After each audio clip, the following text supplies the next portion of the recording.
तर कसं काय धुळ्याची मंडळी, आता आम्ही सर्व चाललो आहे यात्रेत आणि इथं थोडीशी जास्त अडचणमध्ये आम्ही नाही का या रिक्षात चा चा आम्ही नाही का 9-10 जणं बसलेलो आहे एका रिक्षात. बघू शकता तुम्ही इतकी अडचणमध्ये बसलेलो आहे. आणि तो काकाने का 10 रुपये घेतले त्यांनी. मग आम्ही इथं फायनली पोचलो यात्रेच्या इथं. आणि आता सर्वात पहिले जे आपलं काम आहे, जे काही कोणी करतं किंवा नाही करत ते आपण काही सांगू नाही शकत.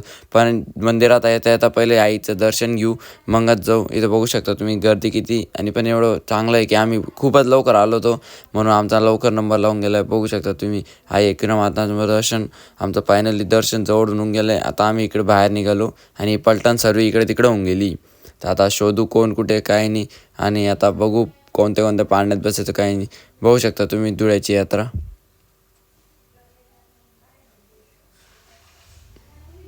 नाईट व्ह्यूमध्ये इथं आता दीपक भाऊ आले आहे आपल्याजवळ.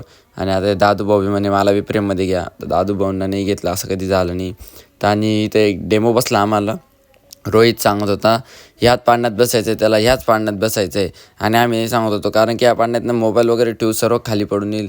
बघू शकता तुम्ही तो पाळणा कसा आहे, उलटा सुलटा जाऊ राहिला. आणि इथून व्ह्यू चेक करा तुम्ही फक्त.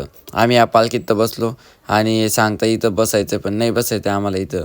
कारण की तो बघा तुम्ही कसा पुरा उलटा 360 फिरतोय तो.